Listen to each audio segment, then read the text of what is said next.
So my Moralltachs and artifact stuff finally arrived. So I have a bunch more stuff. I like to bulk buy stuff. So I've finally been able to complete the artifact deck mostly. There are a couple things still missing, but they aren't important things. Now I've gotten all the important things out of the way. I can play it. It's good. So this is going to be me saying my deck profile with cards so that you can see it. Alright, now this, in my opinion, is how the deck should be ran. This is the product of testing with myself, Cardcar D, Connor as well, to some extent. I mean, really, me and Will just build our decks together. We play against each other, and we come up with really good builds, to be quite honest. I definitely owe him a lot for improving that aspect of my game. And this is the product of that. This is not going to be like the list that topped Thingamajig, Philly. So those of you who are huge fags of like Beagletack and Ignition, then, you know, I've explained why I don't like Beagletack and Ignition. I'll explain everything, because that's what I do. I like explaining things. And I'm just very happy to have the deck now. I've been playing Dragons for like a year, and then, to be honest, I started playing Artifacts on a whim because I thought they were bad. I hadn't read any of the cards, but I just heard the mechanic, and I was like, wow, that's an awful mechanic. And then Connor was like, nah, try and make them good. So then I looked, and I just read Sanctum, and I was like, wow, Sanctum is the jizz. It solves all the deck's problems, and it's one card. And then I read Moralltach, I was like, wow, it's a very good target for it. And that is the deck, essentially. Just 3 Moralltach, 3 Sanctum, and 34 other useless cards. Obviously, I'm kidding. Yeah, I think the deck's very good. I think it's the best deck. Straight up, I think it's the best deck. So, let's get on with it. Start with 3 Moralltach. The only artifact I play. It's all you need, alright? If you draw it, like I don't run Double Cyclone, I don't run MST, I don't run Ignition. If you draw it, boohoo. You get on with it. You move on with your life. There are other things that you can do with it, even if you draw it. It might not be optimal, but you can set it as a bluff. In terms of how I play with it, I would say that hold it in your hand for a while and then set it, because it's more likely to draw the MST if you do that. And it won't clog your back row. You can tribute summon it occasionally, so it isn't all bad. But obviously, it is very good. In my opinion, you just accept that you're going to draw it occasionally if you do run it. That doesn't mean that you run things that are worse to draw than it in order to compensate for drawing it, in my opinion. So 3 Moralltach. Then 3 Ice Hand and 3 Fire Hand. Very good cards. Arguably the best cards in the deck. Those of you who've been watching my videos for a while, as soon as I saw these, I was like, wow, they're going to be good in artifacts. They are very good in artifacts. They let you break apart established fields really easily. Dependable normal summons, access removal. Just very, very synergistic with the deck. I run 3 of each because really, if I were going to go with 2-2, it would be for a Traptrix Diana, or whatever it's called, Dionea, but I'll call it Diana. And I guess more stuff. I feel like running the 3rd Fire and 3rd Ice is more productive than anything else that I could be running. People play into it so much. These cards are incredible. So stop siding your stuff to deal with this, and worse, stop making your side to deal with Beagletack and things like that. These are more important. So yeah, very, very important core. I play the 3 hands. Then I play 3 Myrmeleo. I don't play Dionea. I play 3 Myrmeleo.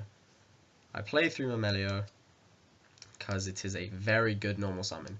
You don't always want to summon or set the hands. There are times where you won't, mainly if they don't commit to the field, because then you won't get their their Tengu effects to summon their counterpart from the deck.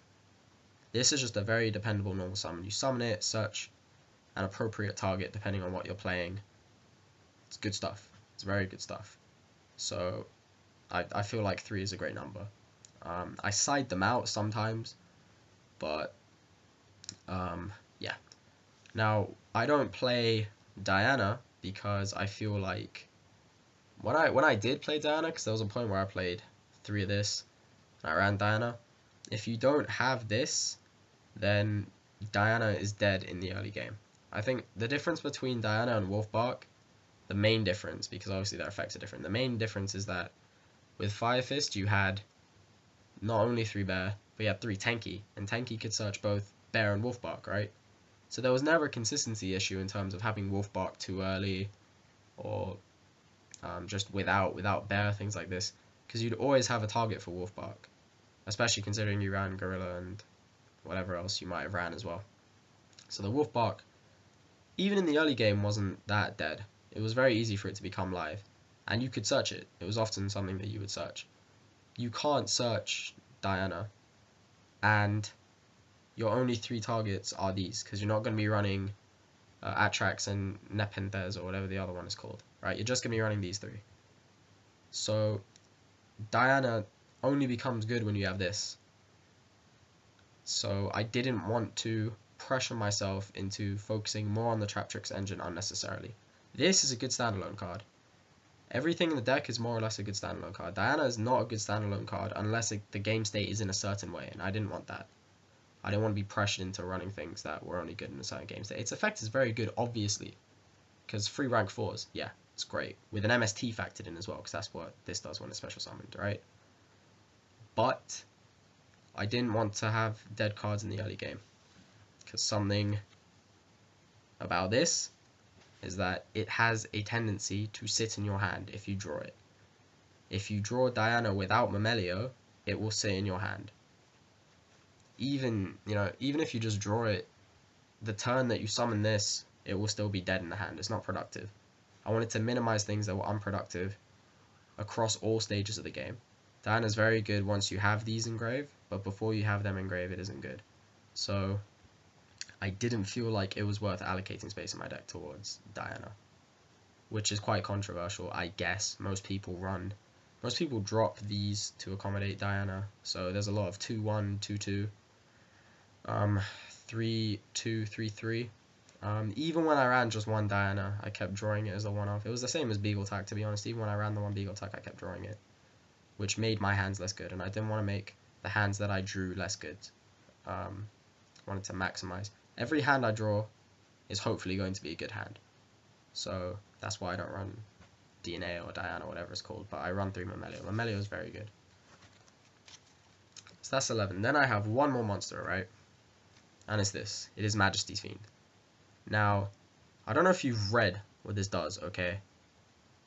Affect monsters' effects cannot be activated while this is on the field. So think about everything that this stops, right? It stops everything that I've just shown you. Gets stopped by this. Everything in the Gaia matchup gets stopped by this. They have to rank 4 into Ken Gorgon or Gemknight Pearl and run over it. It stops everything in the Madolche matchup. They can't even use Chateau to get stuff back to their hand, because the effects that would return it to the deck don't activate when you run stuff over with this, right? This is a very, very, very good card at the moment. So it is a tech. It is like a meta call, alright? Even though this is hardly going to be a meta call, because there probably isn't going to be a meta where this is bad. Maybe not main deck worthy, but it is just a very good card. Again, I don't mind if people don't play this, because this is like what will do well for me. Whenever I summon this and I have protection, the game's over. Like, so powerful, so powerful. And they're like, well, you don't have tribute fodder. Everything is tribute fodder, alright? The hands are Tengus, so they're tribute fodder. They replace themselves. Myrmeleo replaces itself. After that, it's just a 16 vanilla. Well, why not summon this? Moralltach, after you've Sanctumed, is a vanilla. And you get them all quite easily. So tribute fodder for this is quite plentiful. Alright?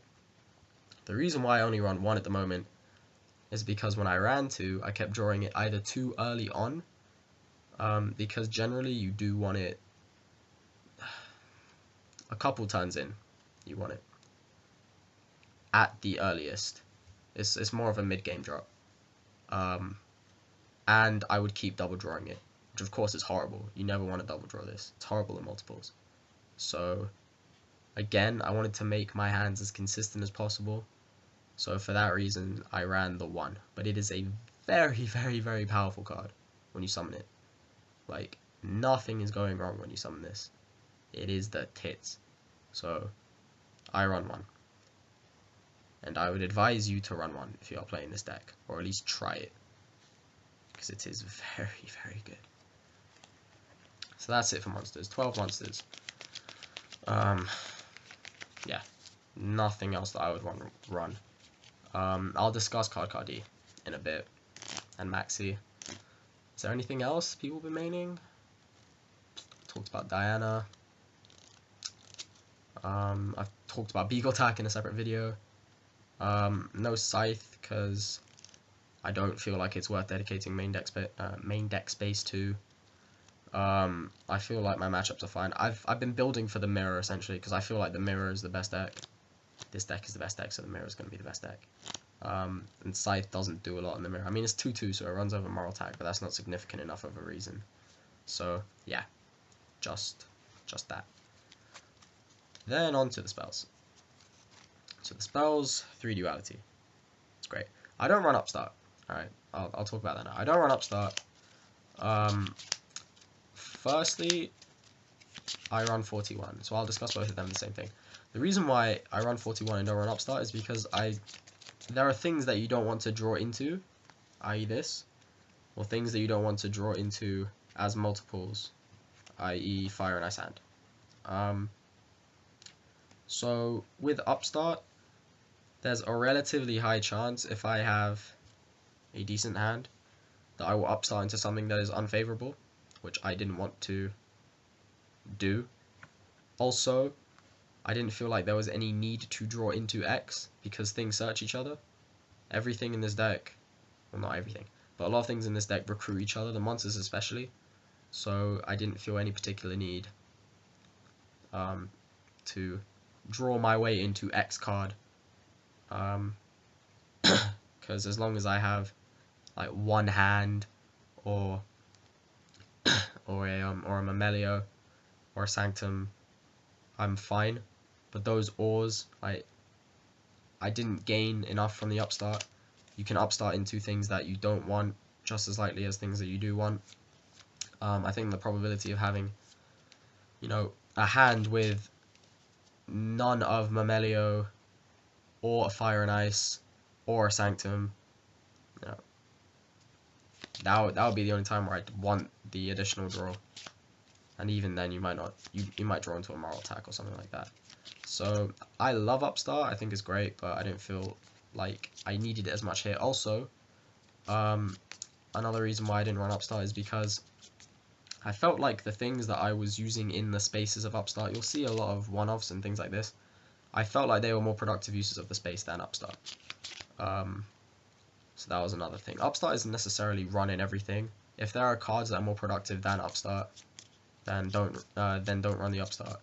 So you'll get things like 38 card decks with one card, and people will be like, what? But sometimes it is worth it to do that. You have to think about these things, and I have thought about these things. 3 Duality is obviously very good. You don't special summon immediately during your turn all the time. Generally, you only will late game, or if you need to make a hand play, and if you need to make a hand play, then just don't use the Duality. But Duality is great for getting you into things, and obviously you're not going to run the risk of drawing into bad things like Moralltach. If you reveal stuff like that, then just don't add it. You have more options. So it's nice. Duality seems like a pretty self-explanatory 3-off. This one not so much. I see people not running this. 3 Lance. I run 3 Lance because it's a back row format. So Lance is great. I don't know. I don't know what else to say. You summon your fire hand, like, oh, Bottomless, because they aren't gonna warning it. You get Moralltach, and they're like Traptrix Trap Nightmare, they're like Lance. It's superior to MST because MST isn't that great at the moment. Because you don't want to be just blind hitting things. With Lance, you can draw the trap out and then protect your monsters from it. The damage interaction is useful as well. So in the mirror, you can summon your fire hands if you have a Lance there. And then if they go like summon Ice Hand attack, which would normally be a bad situation for you, you can launch your own guy, make it weaker, fire hand dies, pop theirs, they miss timing. Cute little things like that make this card very good. But yeah, to me, 3 Lance seems fairly self-explanatory. Also the Majesty's Fiend, particularly, because if you have Majesty's Fiend plus Lance, you pretty much win. There's not a lot that they can do to that that setup, so it makes sense. It makes a lot of sense to run 3 Lance over MST, or just over anything really, in a back row format like this is. So yeah, I felt it was a good choice. Then the one-offs, 5 one-offs. So Book of Moon, very good card. Don't know why people don't run it. Soul Charge. I don't run Dichotomy. I don't run Dichotomy because I went with Soul Charge, because they serve similar functions in the deck. It's like a late game, not momentum shifter. This is a momentum shifter, but Dichotomy is more of a reset. This is like a pseudo reset. But I feel like with Soul Charge, it enables you to do something.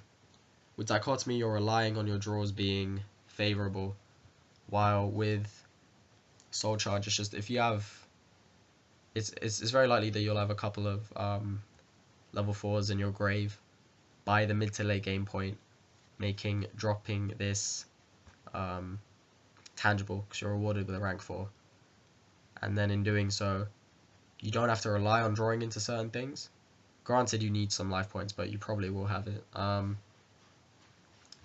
Yeah, I like it, and I think that with the lack of Diana, it gives this a rank 4 outlet 1 card play that would otherwise be missing, and Daigusto Emeral acts as a pseudo dichotomy.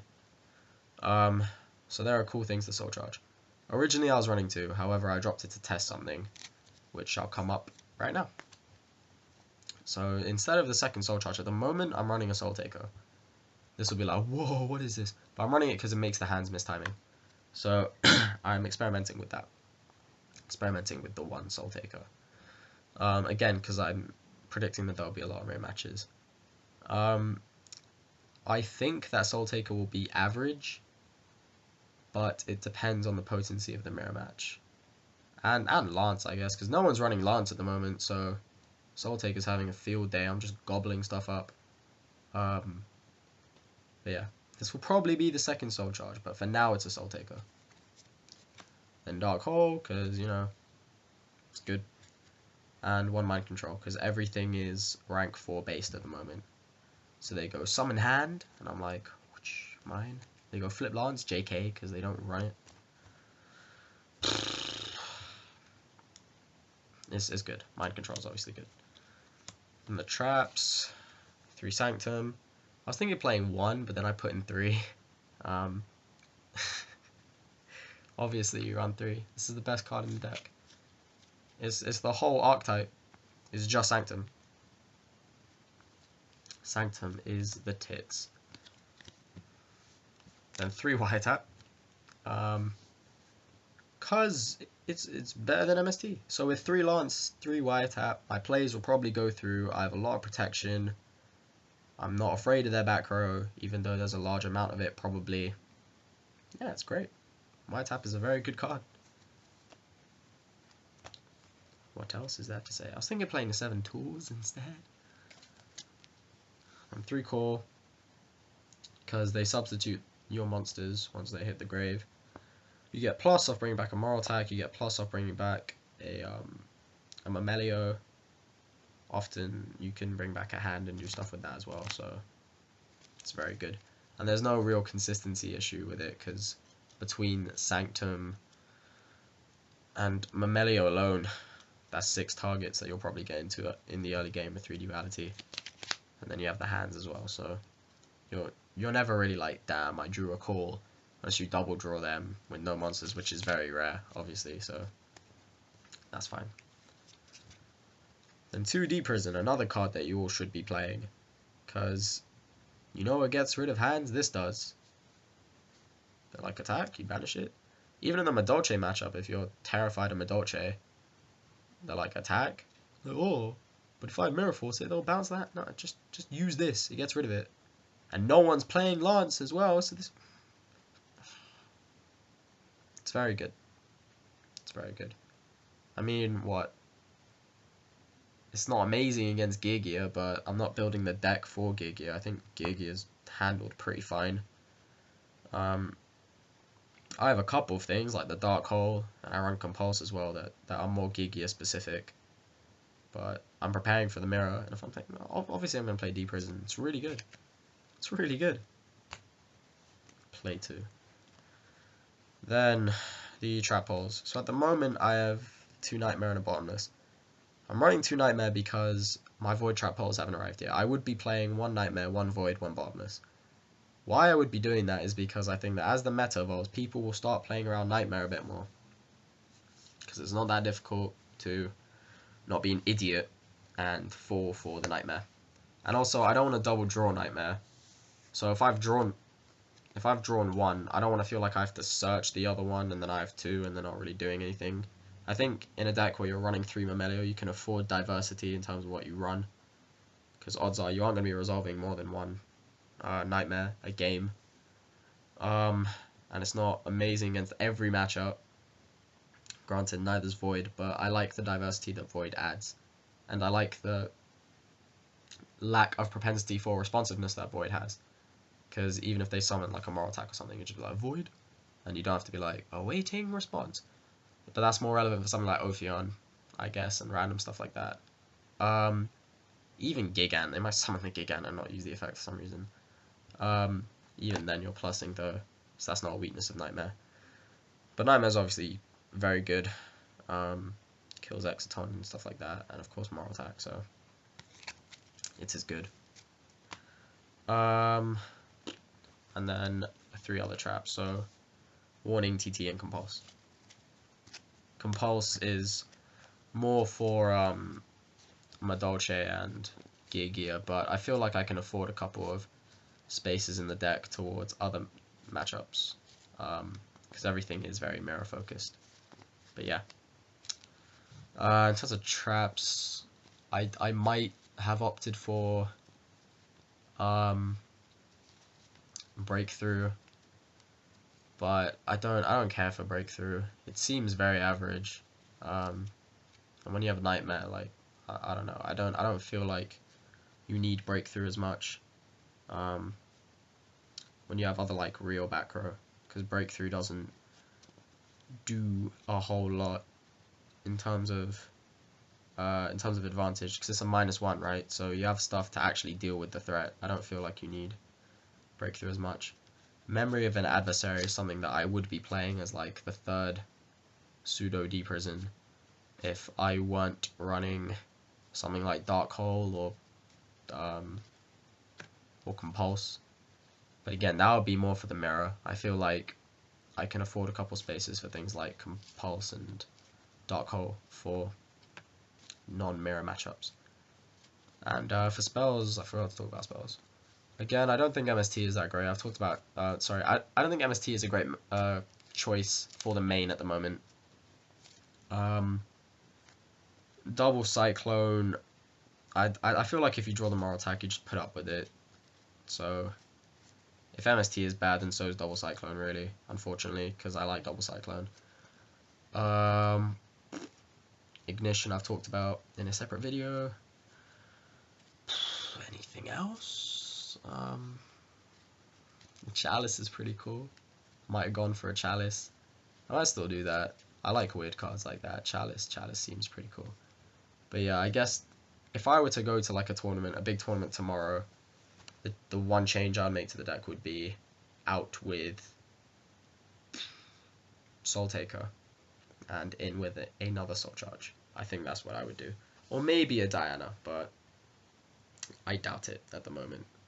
Because you could argue that the arguments that I make for Diana apply to Soul Charge.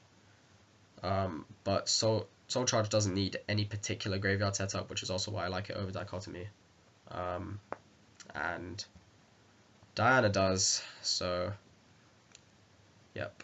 Is there anything else that I need to talk about? I don't think so. Mirror Force isn't a good card. I don't know. Scraping the barrel now, really. Bomb the barrel. That's the main.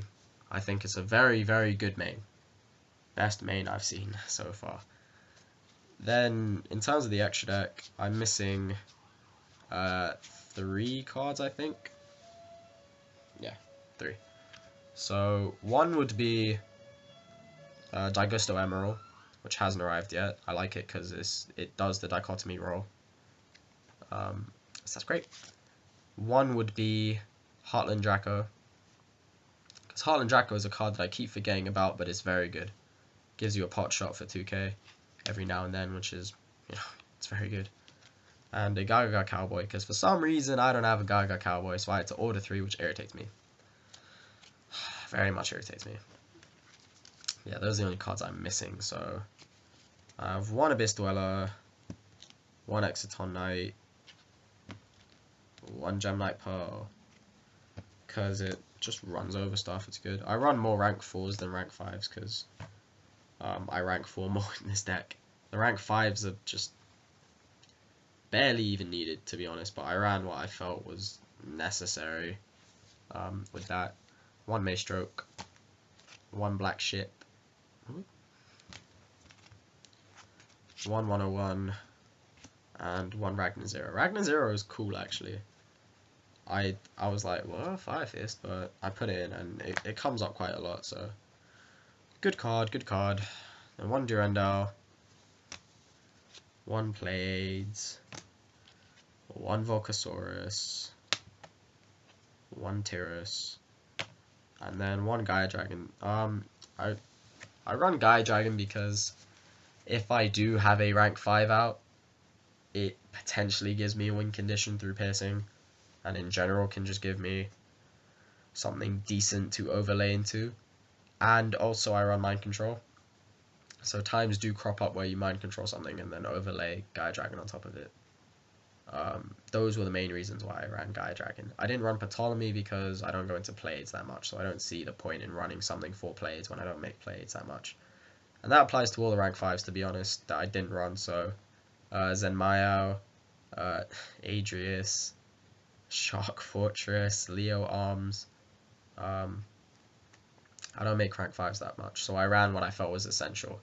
I guess like even Volcasaurus isn't that essential, but it's a potential win condition, so I felt that that was worthy of the space that would have otherwise been allocated for another rank 4, which would have been Diamond Dire. So yeah, that is how it is for now. In terms of the rank 4s, yeah, no Diamond Dire. I want to make room for a Diamond Dire, but not sure of what to cut at the moment. I don't feel like I need it too much. The deck is enough removal, so I can't think of many situations where you'd have to overlay into a pot shot removal rather than just using Fire and Ice or Moral, etc. I was running Ken Gorgon for a while. I like Ken Gorgon, but I just don't feel like it's worth the space. I feel like Heartlandraco is the better, like, 15th choice, because you can swing for 2k, and no one knows about it, myself included. I have no idea what that card did. So that's the extra. Then the side. So for the side, I side to Cardcar D. Cardcar D has amazing synergy with this deck. Just, it's like it was made for this deck. The reason why I didn't main Cardcar D is because it is prime Moralltach fodder in the mirror. So in the mirror, if they go first, I didn't want to go summon Cardcar D and then have them Moralltach pop it, and then they would have 6 cards to my 5, and then they draw. I'm 2 cards down already. I didn't want that. I didn't want to run things that were easy fodder for Moralltach. So this comes in against every other deck. Everything besides artifacts, I put in these two, because they're good against everything else. But it is in the side because it is bad in the mirror, so I didn't want to make myself any weaker to the mirror.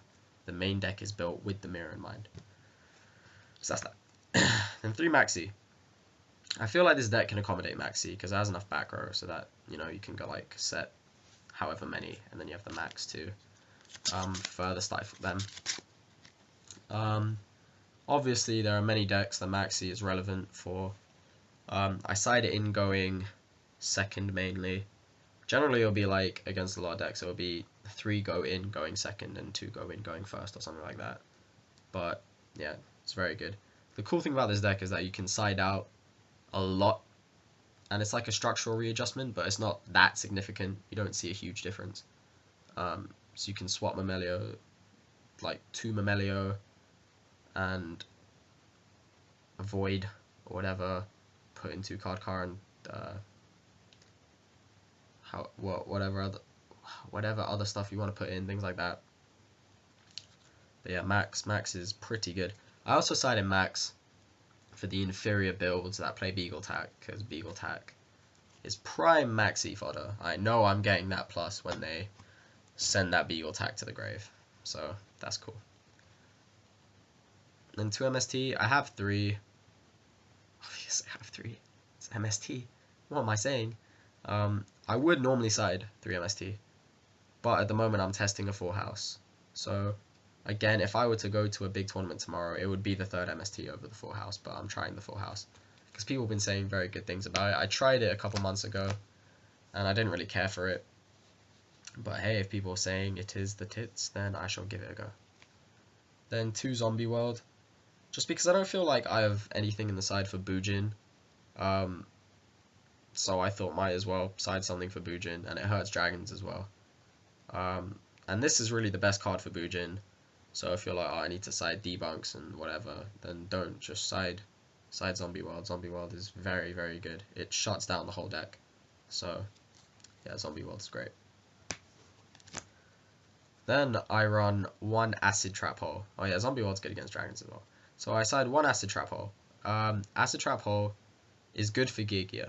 Now it flips the card face up, right?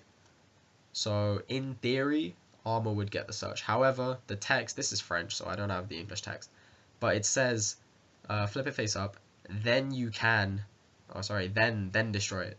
But it isn't, and if you do, or something. So, what I'm saying is that it is a separate effect. Flipping it up and then destroying it do not occur simultaneously, as far as I'm aware, as far as I've been told. So because of that, if you use this on a set Gaia armor, it will miss timing on its effect. Also, it is chainable, so you can use it to force things to miss timing anyway. So if they go set pass, say I have MST, because I side it in, you can flip something, any response? No, and then chain this and pop the card.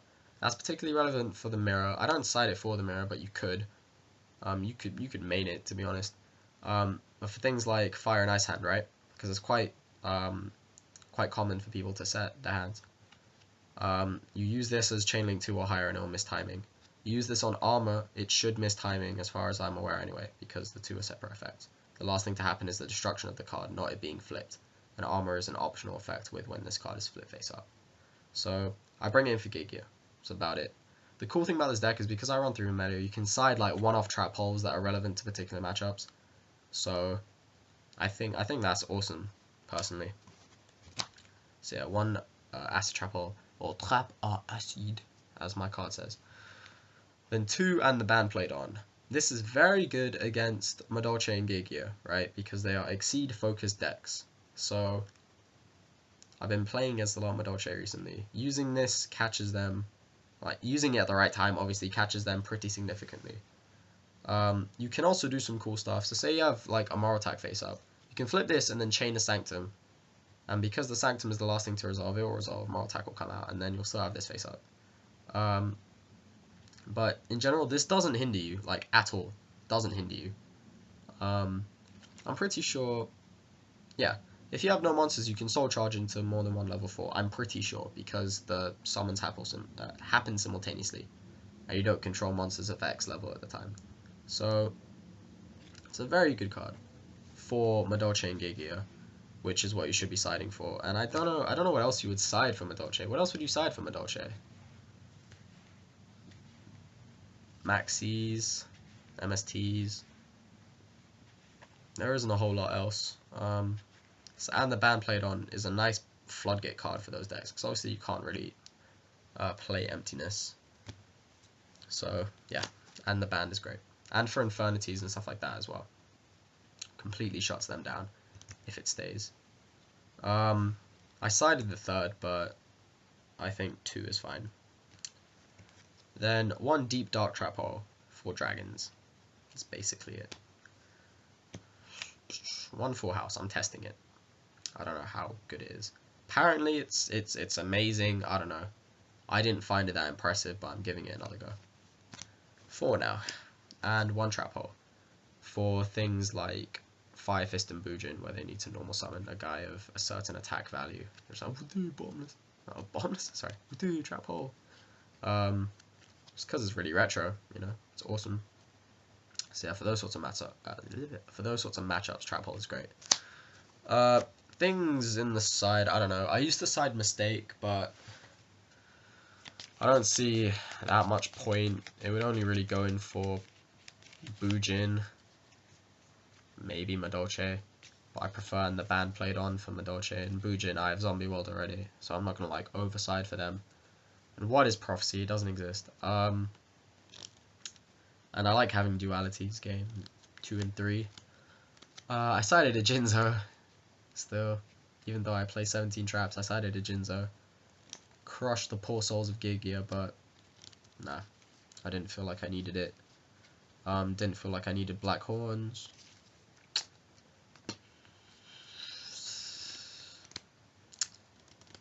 Memory of an Adversary, I didn't see any point in siding, because the main is built for the mirror, so really for the mirror, I guess it would just be like MSTs in,